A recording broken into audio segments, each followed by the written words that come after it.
them from the outside. But you have to admit, Scottie, very often Donald Trump's language is hardly unifying, right? Well, it depends on who you're talking to. I mean, it's one thing when you listen to Hillary Clinton's speech last night. She sat there and said, we need to bring in this group and this demographic and this sector. And yet the one group that she has continued to alienate are the conservatives, or those that come from the right base, that are center right. And so those folks are the ones that have been squelched for the last 8 to 10 years. Those are the 7.5 million people and that are continuing to grow, whose voice has not been able to be heard. So those are who we need to unify. And I do believe that we can unify without compromising character or principles, which is what has put Mr. Trump going forward at this point. The ideas of financial security as well as keeping my family safe, those two principles speak across the board on both sides of the aisle. I want being as a threat. Listen to this. If we're, 100 short, and we're at 1,100 and somebody else is at 500 or 400 because we're way ahead of everybody, I don't think you can say that we don't get it automatically. I think you'd have riots. I'm representing a tremendous, many millions of people. All right, the word riots, he said it twice. That's pretty serious. A lot of us remember what happened in 1968 at the Democratic Convention in Chicago.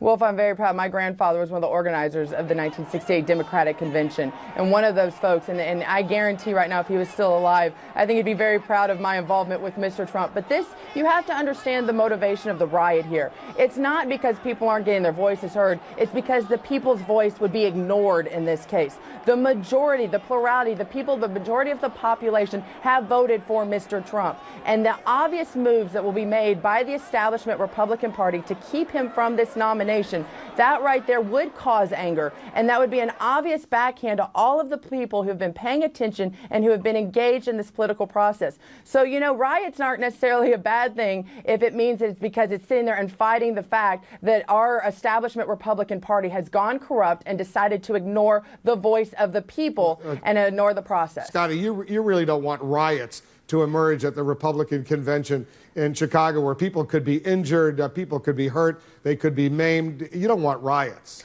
It's not riot as in a negative thing, what we've seen in the past. It's the fact is you have a large amount of people that will be very unhappy. I don't think they would sit there and resort to, in fact, I know they would not resort to violence. I know they would not do it. However, they would make sure their voices are heard, that they can't be ignored. And when we sit here and talk about it, you have to understand there's a process of these delegates being elected. And that's why I am very skeptical of this idea that we will not have Mr. Trump as our nominee as he continues to grow in strength. The majority of the delegates going to this convention have pledged their allegiance or have sat there and said that they are a supporter of Mr. Trump. They will be the majority. So if something happens to ignore their voice as they are representative of the people, then I think right now there will need to be some way of getting the establishment's attention. I, however, don't think that will happen. I don't consider riots to be a violent thing unless they turn into, I consider it to be something where you'll have the majority of the people will be engaged and will be paying attention to what is going on, and it will be an obvious kidnapping of the voice of the people and ignoring of what the people want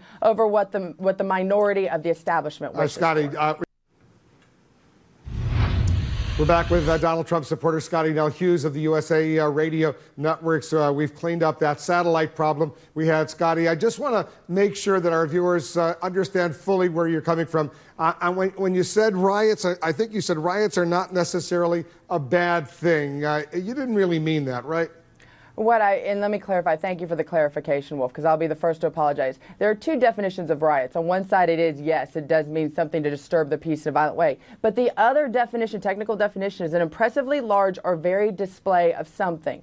And I think that's what you're going to have, a large display of emotion if the people that are there that were elected to represent Mr. Trump is not allowed to do the job they were elected to do and vote for Mr. Trump, who has gotten the majority of the population, the majority of the delegates. That's what you're going to see. In no way would Mr. Trump nor myself ever want to see, would ever want to see anything violence or any harm come to anybody. Hence why he took such a big precaution on Friday night to cancel that so that no one could be hurt. And so to sit there, before all the hate comes, because I know it's probably already out there, realize it's talking about an overwhelming emotion will be showed, and it will be showed in a way because the American people's, their actions will be completely ignored if it goes this way of trying to encourage this brokered convention and a name is nominated off the floor, especially if it's one that no one has ever heard was running for president in the first place.